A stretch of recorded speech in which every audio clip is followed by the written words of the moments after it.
ناظرین السلام علیکم، میں ہوں اعظم شرقی۔ صفا آن لائن میں آپ کا خیر مقدم ہے۔ پیش خدمت ہے حضرت مولانا خالد سیف اللہ رحمانی، جنرل سیکریٹری آل انڈیا مسلم پرسنل لا بورڈ کی ایک چشم کشا تحریر بعنوان ایک سنگین مسئلہ۔ آئیے سماعت فرمائیں۔ اس وقت جن مسائل نے ملت کے رہنماؤں کو تشویش میں ڈال رکھا ہے، ان میں سر فہرست بعض مسلمان لڑکیوں کو غیر مسلم لڑکوں کے ساتھ نکاح کا مسئلہ ہے۔ یہ رشتہ اگرچہ شرعی اعتبار سے معتبر نہیں ہے، لیکن قانون کی نظر میں اس کا اعتبار ہے۔ یوں تو اس طرح کے واقعات ہمیشہ سے پیش آتے رہے ہیں۔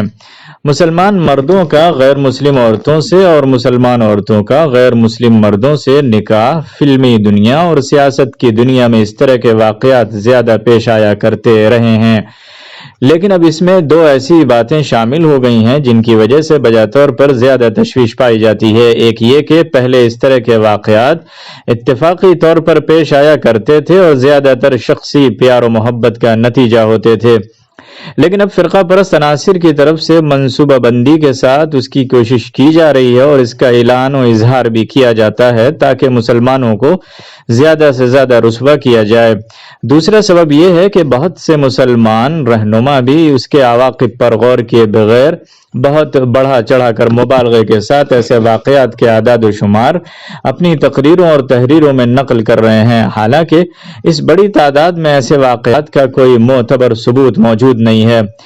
میرج رجسٹریشن آفس میں ضرور اس کا ریکارڈ ہوتا ہے، لیکن وہ اتنا نہیں ہے جو کہا جاتا ہے، اور اس میں دونوں طرح کے واقعات ہیں، جیسے مسلمان لڑکیوں کے غیر مسلم لڑکوں کے ساتھ رشتہ ازدواج کے رجسٹریشن ہو رہے ہیں، اسی طرح بلکہ اس سے بڑھ کر غیر مسلم لڑکیوں کی بھی مسلمان لڑکوں کے ساتھ نکاح کے واقعات درج ہوتے ہیں۔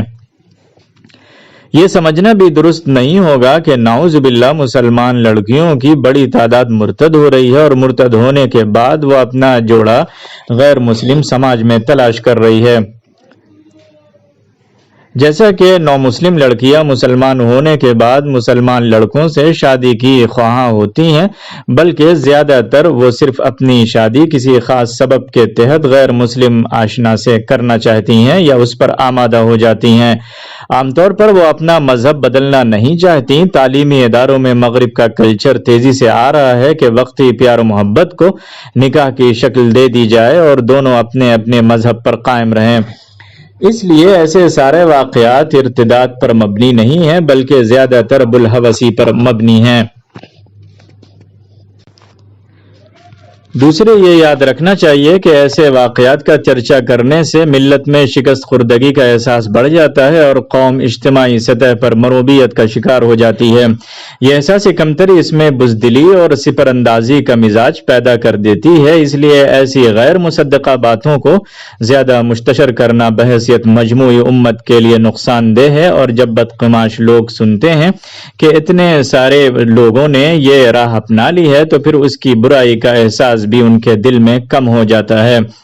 اس لیے اصلاحی کوششیں تو ضرور کرنی چاہیے، لیکن اس کو ایسا موضوع نہیں بنا دینا چاہیے کہ جو نوجوان اس قسم کی بات سوچ رہے ہوں گناہ کے ارتکاب میں ان کی ہمت بڑھ جائے کہ جب قوم کے اتنے سارے لوگ اس میں مبتلا ہیں تو اگر میں بھی اس حمام میں اتر جاؤں تو کیا برا ہے۔ اسلام کا تصور یہ ہے کہ رشتہ نکاح میں دونوں فریق کے درمیان زیادہ سے زیادہ ہم آہنگی ہونی چاہیے۔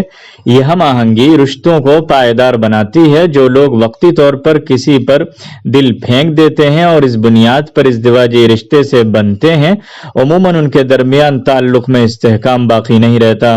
ہم آہنگی کے لیے ایک ضروری شرط فکر و عقیدے کی موافقت بھی ہے۔ سوچئے کہ اگر ایک شخص اللہ کو مانتا ہو اور اللہ کے سوا کسی کے سامنے اپنی پیشانی رکھنے کو سب سے بڑا جرم تصور کرتا ہو، اس شخص کے ساتھ 24 گھنٹے کی زندگی میں کیسے موافقت ہو سکتی ہے جو سینکڑوں مخلوقات کا پجاری ہو؟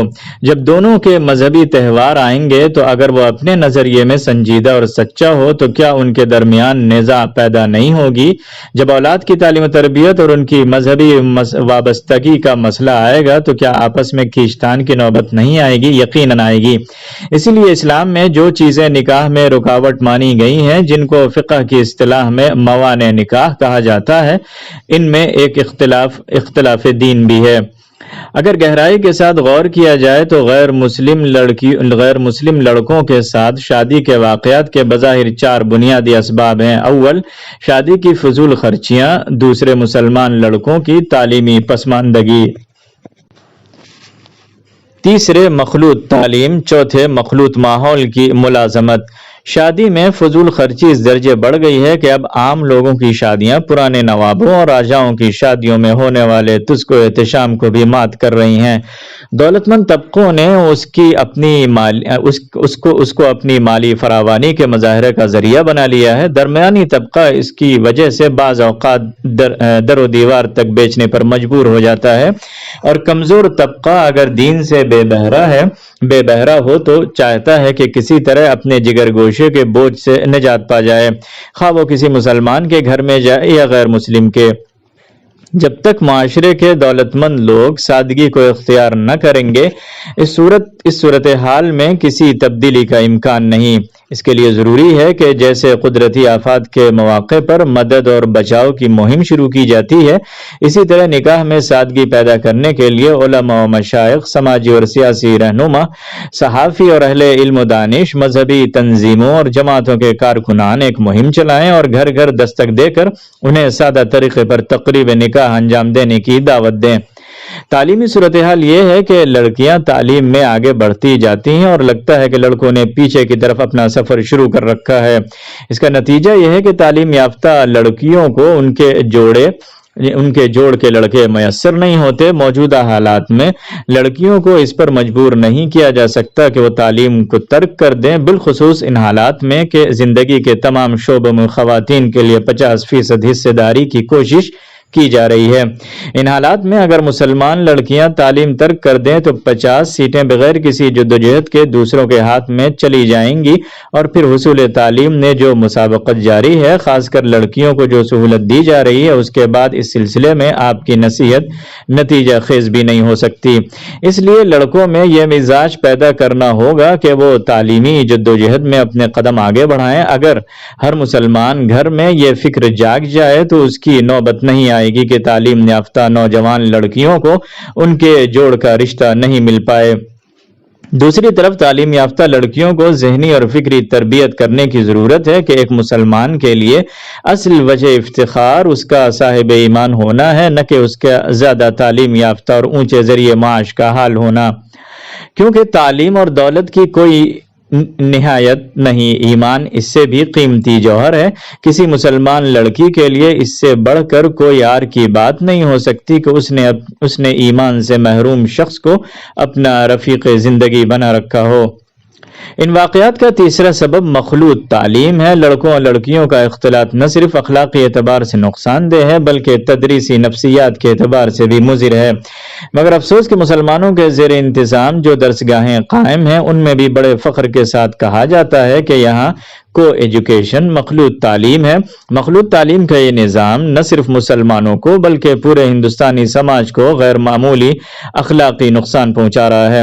اس لیے مسلمانوں کی ذمہ داری ہے کہ وہ لڑکوں اور لڑکیوں کے لیے کم سے کم جونیئر کالج کی سطح تک زیادہ سے زیادہ الگ الگ درسگاہیں قائم کریں، اور پیشہ ورانہ تعلیم کے کالجوں میں اگر جداگانہ درسگاہوں کا قیام دشوار ہو تو کم سے کم کلاس روم میں ایسی عارضی دیواریں رکھی جائیں جو لڑکوں اور لڑکیوں کی نشستگاہوں کو الگ رکھتی ہوں۔ نیز مسلم علاقوں میں گورنمنٹ سے گرلز اسکول اور گرلز کالج قائم کرانے کی کوشش کی جائے۔ اللہ کا شکر ہے کہ اس وقت ملک کے اکثر چھوٹے بڑے شہروں میں مسلمان تعلیمی ادارے قائم کر رہے ہیں۔ اگر تمام مسلمان طے کر لیں کہ وہ پرائمری اسکول کی سطح سے اوپر لڑکوں اور لڑکیوں کے لیے الگ الگ درسگاہوں کا نظم کریں گے تو اندازہ ہے کہ 50% مسلمان طلبہ و طالبات انشاءاللہ مخلوط تعلیم کی برائیوں سے بچ جائیں گے۔ ایسے ناخوشگوار واقعے کا چوتھا سبب مسلمان لڑکیوں کا مخلوط ماحول میں بالخصوص کال سینٹروں میں ملازمت کرنا ہے۔ جو لڑکے اور لڑکیاں کال سینٹروں میں ملازمت کرتے ہیں، اکثر وہ رات کے وقت ایک ہی ٹیکسی میں سفر کر کے اپنے دفتر پہنچتے ہیں۔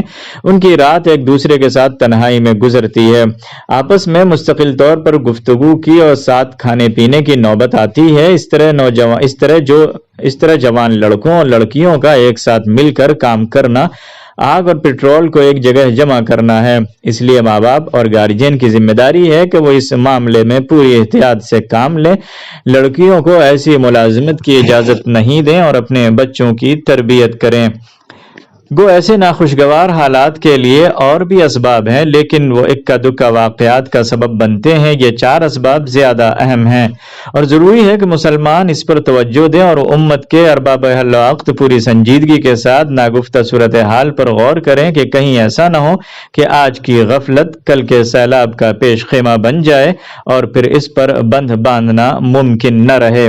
اسی کے ساتھ صفا آن لائن سے اعظم شرقی کو دیجیے اجازت۔ اللہ حافظ۔